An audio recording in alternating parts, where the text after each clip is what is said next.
From the start to the finish, go hard and we win and it's the hard. Hello, everybody, and welcome to another Friday, Thursday. No. From the start to the finish, go hard It and we win and is it's the hard. Saturday night. It's the hard of a villain. Saturday, From the start to the finish, go Saturday hard night. and we win and it's the And it's hard episode of a villain. It's the 234, hard of and a this villain. episode From the start to the finish, is go going hard and to we win and be it's the hard of a villain. It's the hard of a villain. From the start to the mess. finish, go hard and we win and it's the hard. Here's the deal. It's the hard. Let's just let the music play up here.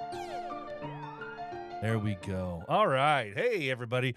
Welcome to another special Saturday night edition of The Heart of a Villain. And why are we here on a Saturday night? We're here on a Saturday because, because I had stuff going. I got busy this week, and Thursday came and went, and Friday came and went, and I wasn't able to make that work, and so it was Saturday. I needed to do I wanted to spend some time with the kiddos and the family on Friday night, and so yeah, we're just kind of fluid. So as you know, we talked last week a little bit about the status of where we're going to be sitting with the show for the next week or two as we head into 2025 already. 2025. Something's going weird with my microphone. It's playing the quiet game with me here. Anyway, so yeah, we're gonna do episode 234 tonight, and we're just gonna see where the night takes us, and then our final episode of the year will be episode 235. We'll see what happens, and if there's enough that pops off or anything else that rounds out the year. But as I said last week, I want everybody that does frequently watch the show or listen to the show to be prepared with a one word for the one word challenge, the annual one word challenge. I'm going to be pressing hard for this year, folks. This past year for 2024 was a little bit of a down year for participants in this challenge. But the funny thing is that there was still not there wasn't a shortage of people that talked about resolutions and different things that I heard about. So I like the idea of the one word. It is funny, though, because when we do the one word challenge and we put that out there, and even the people that are willing to go ahead and put their one word out there and even give me a video sometimes, come about March or April, if I reach out to them and I'm like, hey, just how's your word doing? And it's funny because more often than not, people are like, what was my word? They don't even remember what their word is. That happens a lot of the time. And I have to remind them what their word was. And I was like, that's okay. We're only a quarter of the way to the year. You got plenty of time to figure out how that word's going to be pushing you through the year. And then, what's funny is that sometimes the new word, the word that somebody picks, and this has actually happened a handful of times, not often, but a handful of times. And really for me, that makes me realize that it's where their heart is. Where their mindset was when they chose that word, because it tells me that there's a bigger thing going on for them. There's a bigger issue, there's a bigger drive, and they chose that word specifically, not just because they were trying to come up with a word, but they came up with that word specifically because it was where their mind was going. It's where their heart was going as they led into the year. And it's happened for the first time. It actually happened about 2 years ago, where I came back and I reached out to somebody about March or April. And I wish I could remember who it was, but I reached out to him and I said, hey, how's your word going for the year? And they were like, you know what? I don't remember. Do you remember what my word was? I don't remember what my word was. And I said, yeah, I got the list right here. And I told him what his word was. And he was like, huh.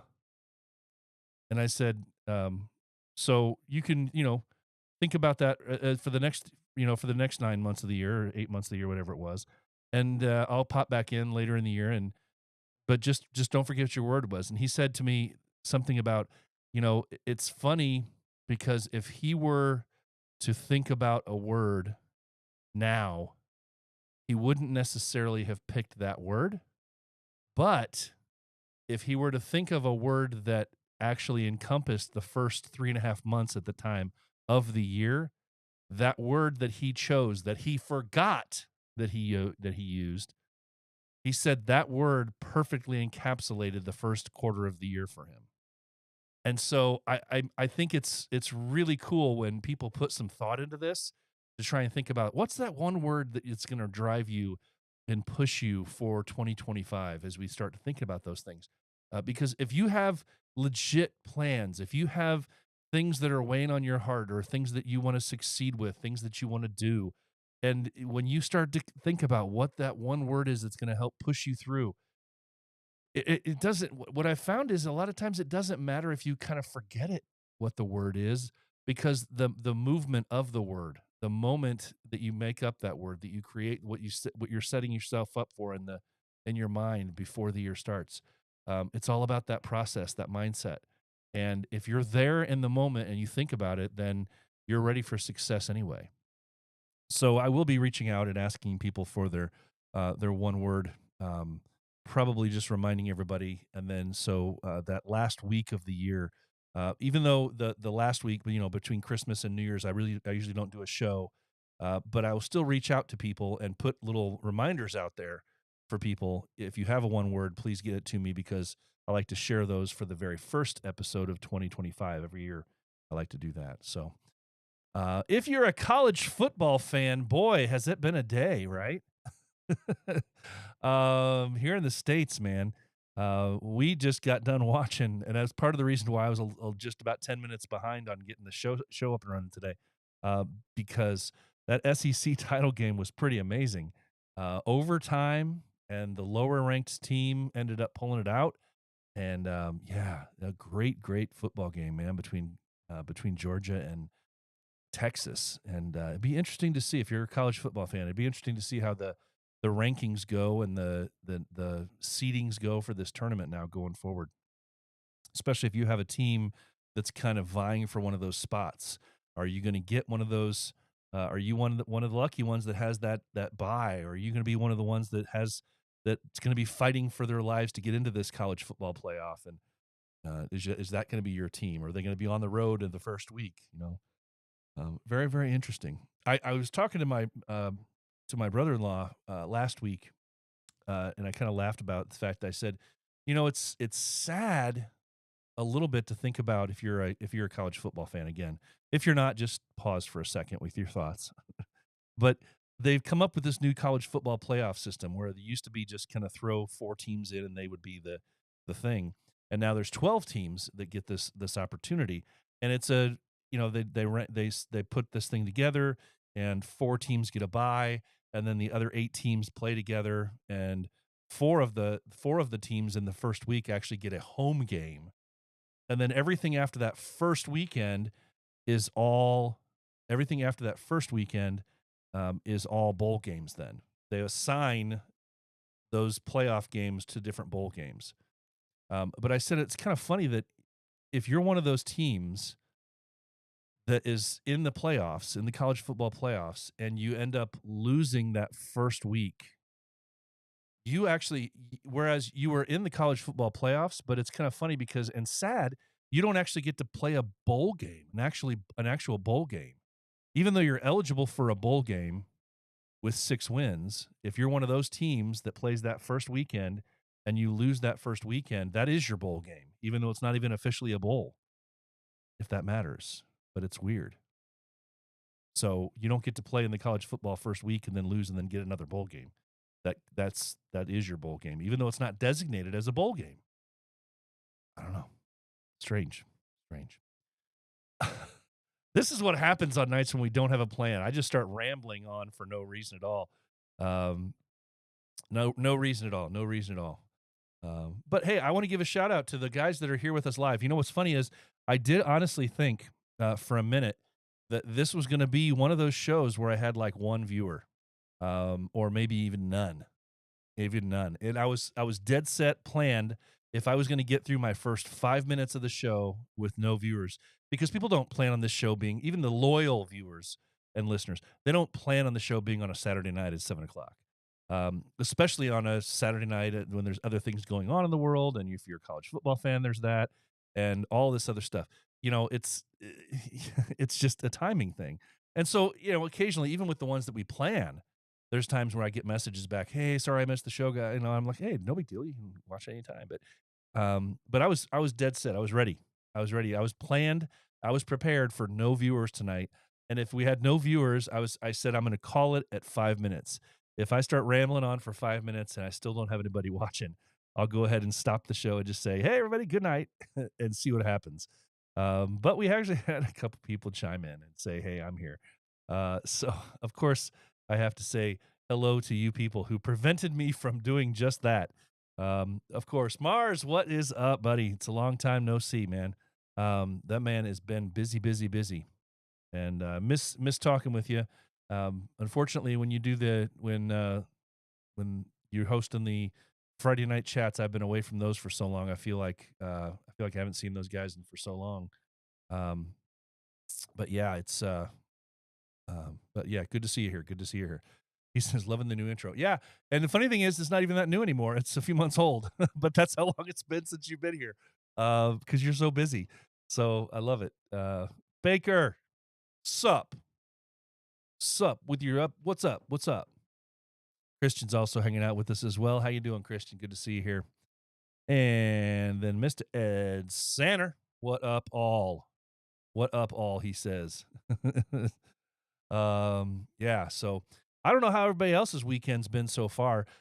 We had a great day today here in Northern Indiana. We had a great, great day, and it was really fun to. We did our annual holiday party. And it sounds funny. It sounds really funny to do a holiday party the first week of December, but you know how things get, right? With everybody's travel plans, work plans, people covering work plans, and everything like that. We've always kind of did it around this first week of the year because it seems like it's the sweet spot between Thanksgiving and Christmas, where we're not getting into obligations that we have at home or family for Christmas yet, and we're kind of past the Thanksgiving thing. So this weekend kind of works out for us, and we got together this afternoon here in Northern Indiana in Plymouth at the little fine diner. I love that place.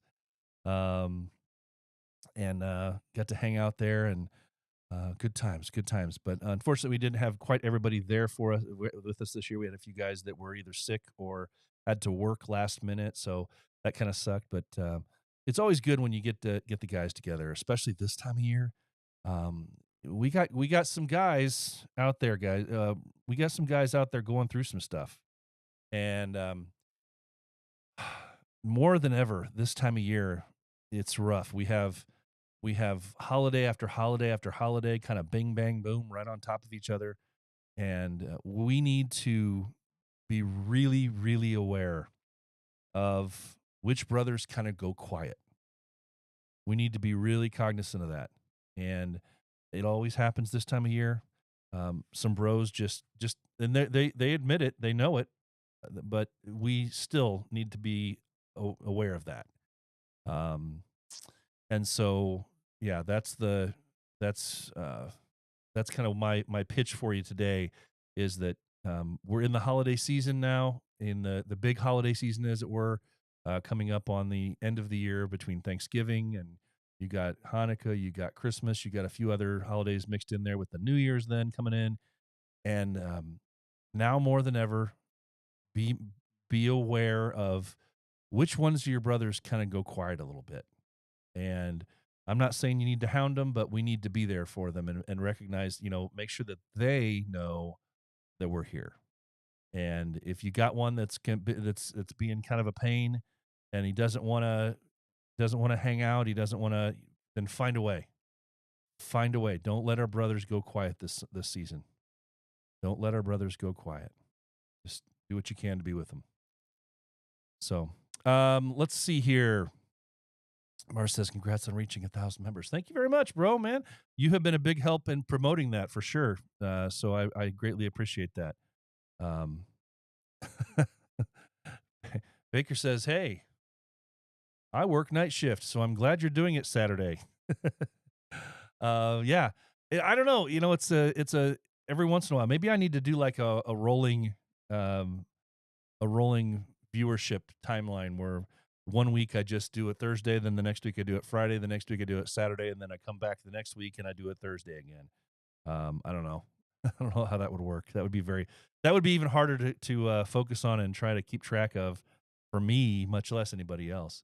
Um, so yeah. So I see Mars has a question in here. He's asked me that personally a few times too, and I know there's people out there asking. You have not, partly because you haven't been around the show lately, the last few weeks. I did mention a couple weeks ago our status with the show, with the film. So I have no problem mentioning it again. So here's the deal. I'm working through the final steps of editing, which I've been doing for several months now, and it's no secret. I've made no secret about it that the events of what has happened and transpired within this BV circle, um, the structure, the um, the momentum, the whatever you want to call it, when things kind of shifted a little bit, and some brothers' focus kind of shifted away from BV in some cases, um, toward a different version of BV in their eyes, and a lot of stuff pivoted. A lot of stuff pivoted to the point where there was about a month where I basically had planned on basically having to shelve the whole project, and I was worried that that was going to really happen with all the time that's spent. And this is part of the problem with doing such a big thing for your very first film that you ever do, is the scope of it. And when you filter in trying to start a new job and everything else, which I had to do starting at the beginning of the year, this was supposed to be the year that I was going to release the thing and get everything out. And with trying to edit things, and then with some things pivoting within BV circles, throwing me for a loop. So where it sits today is that it's still in the computer that I'm talking from right now, and I'm in its final stages of doing the final edit with it. The only issue that I had to wait for is that I reached out to a handful of guys, and I wanted to do this honestly out of respect, not only to them, but to the project itself. If you have been paying any attention at all to this film that I'm doing, you know that the film itself, the focus of the film, and even the tagline, the tagline for the film being that every villain has a story. The focus is not so much on the club and what BV is. It's the focus has always been from day one for me has been about the brothers, the connections, the relationships, the way that being there for each other, the way that the being part of BV has changed people's lives, and the ways that that has happened. And so that's always been the focus of the film. Now, when when things changed earlier in the year, and we had brothers step away, we had a whole bunch of infighting within the club. Um, some of the voices um, that were the loudest were some of the voices that I had talked to for the film in some way, shape, or form. And so I didn't know how that was going to go. I didn't know how to gracefully pivot. And my concern has always been that I want this to be legitimate. I want this to be truthful. I want it to speak to the truth behind the brotherhood itself. We're not perfect, and I would never propose that the brotherhood is perfect. Nothing is. But I wanted it to be honest, and I wanted the project to come across sincere in the way that it has changed lives. And so um, I've gotten some messages back just this week confirming from some brothers that I filmed segments with. And I said to them, I know that you may feel a little differently now than once before, um, because time changes. Time changes people. And in some cases, some of the interviews that I did with some of these brothers are a couple years old now. And so how do they feel about things now? And has that changed? And do they still feel confident and comfortable being a part of this project? And so far, everyone that I've reached out to that I was concerned about, that I was leaving it open to them. That's what I wanted to do. I wanted to leave open to these brothers to say, Do you still want me to include parts of your interview? Do you still want to be a part of this project? Because I understand where you're at right now. I understand how you feel right now. And if you want me to exclude your interview from the film, I can. I will respect that because I don't want to put those brothers in a weird situation either. And so that's kind of where I've been leaning to the last several weeks, has been reaching out to some of these brothers and confirming with them that it's okay. And because, like I said, I wanted this to be genuine, I wanted to be honest, but I also wanted to be respectful to some brothers who, for whatever reason, things change. So I'm excited now. This this time of year right now is a little bit slower for me at work, a little bit, um, and a little bit slower for me outside of work right now. So I'm excited to be able to get my feet into the final stages of this thing and just throw it together. Not throw it together, but throw the last little steps together. Now, there's a couple of little tiny things that I still want to do differently, that because of the events of the last 6 8 months, and that's going to be the very final stages of it. But the edit itself, the base edit of the film is done. Um, the way that it's composed. Now it's just when I say where we're at with the final edit is making sure certain parts of the sound design fit, making sure that that the background music that I have chosen within the bass edit still sounds good. And is it too high here? Is it too low here? There's a few situations for to that I just want to alter just slightly, a little bit of the lighting or the imagery in a couple of the parts of an interview or something like that. So where I say, when I say I'm down to the final stages, this is just putting on the makeup, if you were, so that it comes across as a professional film as opposed to just somebody splicing something together for a YouTube video.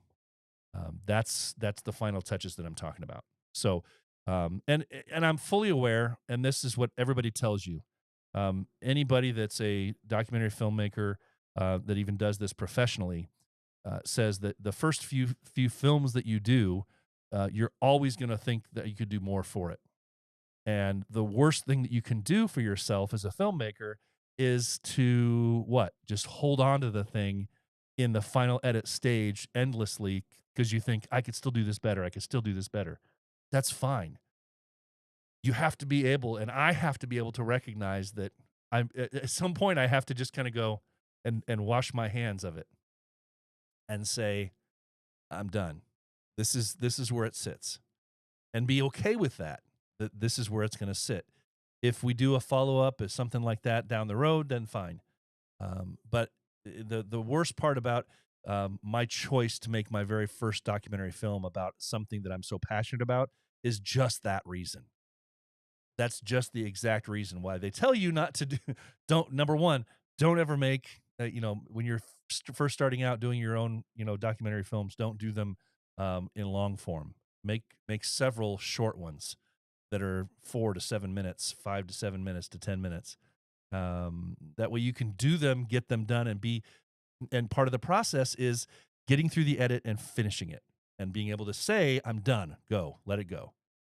And because this thing has been such a big part of the project has been so big, my first time, foolishly, foolishly in myself, I didn't take the advice of professionals in that way, which I probably should have done.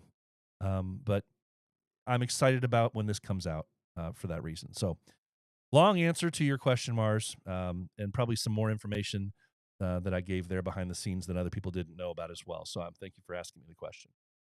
But yes, the trailer, the old trailer that everybody once saw, is still out there and available. If you want to go back and look at it, if you haven't seen the trailer, just go out to just go out to YouTube. Um, and you can search for it on my Heart of a Villain page. It's out there on that page. But yeah, it's I got a lot of great reception and a lot of great feedback from it. From that first video. So we'll see.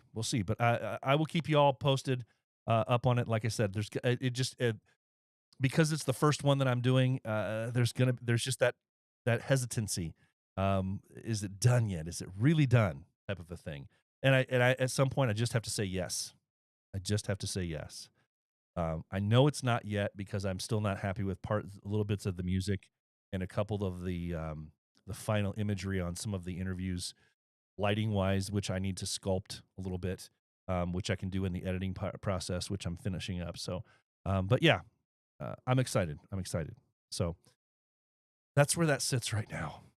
And man, I have just gabbed on for 25 minutes now, with just no no rhyme or reason at all, just a bunch of hodgepodge stuff. Um, so I don't know what everybody else up to tonight. You can jump in the chat if you want to. What are we up to tonight? I don't want to be here too long. I want to let you guys get back out to your Saturday nights and enjoy yourselves. Um, we got the college football, the Oregon Penn State Big Ten championship going on right now. Looks like Oregon just scored again on Penn State, 13-3. So they're about to kick an extra point. Hopefully, this thing doesn't get too out of shape too quickly. It's bad when you do playoff games and they're like a blowouts. And the fact that they're already up 14-3 with 3 minutes to go in the first quarter, it doesn't bode well for Penn State, I don't think. So we'll see. We'll see. But guys, let's see here. What else is going on right now? I want to say I'm going to do a Ed. I know that we've had some health issues within BV right now with some of our brothers. Some have kept some of them quiet. Some of them have talked about them. Be aware of them.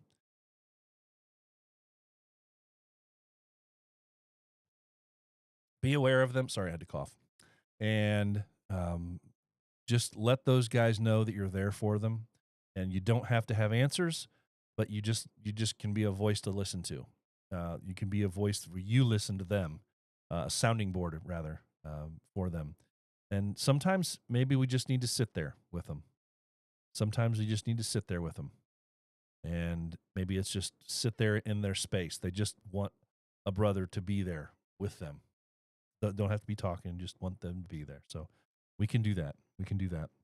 I know that we've lost a couple of brothers in the last few weeks as well, at different parts of the world, and I want to give honor to them next week when when I've had time to actually put together a process for that, as I normally do for every show, where I can bring up their pictures and say some words about them. And oftentimes, if it's a brother that's not stateside that I don't know, that I've never met personally, I kind of like to reach out and just have one of the guys that's closer to them kind of give a little bit of some words about them, so we can kind of get to know a little bit more. So I hope to do that for our next episode as well. But guys, I don't know. I don't know what else we can do today. The one thing that I do want to say is, and this kind of goes off of a conversation that I had earlier today with a brother, um, and I don't like to lean back into this because it seems like it's an easy grab of a topic of conversation, and we've talked about it in a few different ways, shapes, and forms over the last 2 months. But I did want to say this. Many of our brothers are kind of in a dual purpose mode right now, as far as social media goes. Many of us are both still connected to a lot of brothers that we talk to on the line chats. And many of us are connected to brothers in the new Discord chats that have popped up, that started up. And so, with BV now transitioning from line to Discord officially, but we still have a bunch of people, myself included, who still like the old line, even though it's not official. And so we have brothers that are connected both places. We have brothers that are only connected to some brothers via line, and only connected to some brothers via Discord. And then we have some that are in both ways. But one of the things that I just want to kind of address, and maybe it's not a big deal, maybe it's not noticed by many people, I don't know. But right now, lately, I'll say this: it feels a lot like the line chat has become the place where you go for negativity, and the Discord chat has been the chat where guys, there's not as much talking. Um, it doesn't get just completely littered with conversation.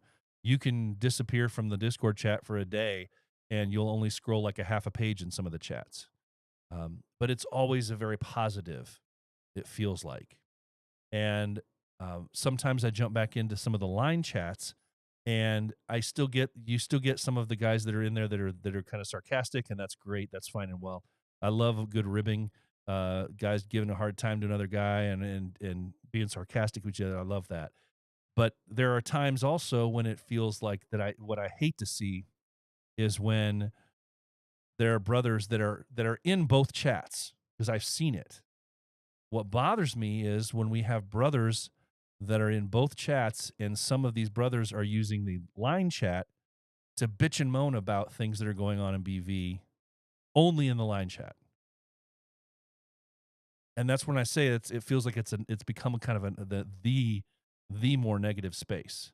And we always had that to some extent. There was always, you always knew, but some people always, would rather, they're not happy unless somebody else is unhappy, or type of a thing like that. We know those people. But now it just feels like I don't remember the last time in some of those line chats that I've even spoken up. I read things, and it's enlightening to see things, but it's sad. It's really sad. And it's sad when I see something that happens in BV circles that's a positive thing. It's a positive thing for the brotherhood. And then when word reaches to this other line chat that this thing happened, all of these guys in this room over here are bitching and moaning about it and cutting it down and talking bad about it. And it's frustrating. It's very frustrating to see. It's disheartening, because even if you're not as included as you once were, even if BV is not as big a part of your life as it once was, even if you're not a part of what's considered to be a recognized chapter anymore, you once held all of the same beliefs. You were once a part of everything else, and to take a dump on the positivity that's going on, I just hate to see it. I hate to see that stuff happen. And I wish that we could get back to a place where guys can just accept and recognize that if you chose not to be a part of things, then that's great. Go on, do your thing. But it doesn't mean you need to cut down the brothers that decided to move forward. So just, I guess, let's just be a little bit better. Do better, be better, and stay positive about things. If you don't agree with something that's going on in official BV chapters and whatnot, then just fine, go about your day. But ultimately, what you're doing is, if you're cutting that stuff down, you're not just saying hurtful things or distasteful things against one or two people, unless you're calling them out. You're basically taking a dump on what other brothers stand for, which were the same things that you stood for at one time, I think. So let's just be careful about that. Be better about that. It's okay to be in your own little world. It's okay to do your own thing. But the need to take a dump on other people's stuff, I just don't get. I just don't see it. I don't see the need for it. So let's just do better. It's the holidays, boys. It's the holiday season, right? It's a time for miracles. Maybe we can get miracles with this. Maybe we can get people that that are normally the negative Nellies to be more positive. I'd love to see it, even if only for a certain part of the year. It's something. I'll take a little win everywhere we can. I don't know. That's just how I feel. That's just how I feel. Hey, look at that. Penn State has now scored a touchdown. So it looks like we got a ball game after all, folks. 14-10 now. Oregon's up. All right. That's okay. We'll take it. We want to get actually a ball game here. So hey, I don't really have a whole lot else to say other than be good for each other, guys. Be good to each other, support each other, be there for one another. We're gonna have at least one more episode this year, and the next episode will be a more formalized episode. We'll have a plan of attack through it, have an interview or two thrown in there. So yeah, got some things brewing for a little bit of changes for 2025. So I'm looking forward to that, and then focusing on finalizing this film. So I'm excited for that. I'm excited to finally put that out there. Finally, the project that never ended. Right. You know, I wish I had more else to say to wet your whistle or to intrigue you, but you don't need to hear me droning on and just listening to me talk for no reason at all. That's just a waste of your time and mine. I can talk to myself all the time. You just don't need to be in the same room to hear it. I'll go after I stop the record buttons and everything like that. Then I shut all this stuff off. I talk to myself all the time. You just don't have to. It's just not a waste of your time to sit there and listen to me. So good for you. You're lucky. All right, guys. Yeah. You know what? I think that's just gonna do it. I'll just wrap it up. We're 40 minutes in. That's a good short episode. That's going to wrap it up. Episode 234 of The Heart of a Villain. Remember, guys, as I say every week, what do I say? What is it? What is it? What do I say? Before I say that thing, what else do I say? I want to challenge you all to be the villain that the world needs you to be, because the heart of a villain never stops beating. Most important words, though, I say every week, guys. Remember them well. It's okay not to be okay. If you are hurting, please find a brother to talk to. Remember, it's okay not to be okay. So for tonight, for this rest of this weekend and the week ahead, take care. Have a great weekend. Be safe out there. Stay warm. Support each other. Get out there and help some people in need. Until then, take care. Stay safe. From the start to the finish, go hard.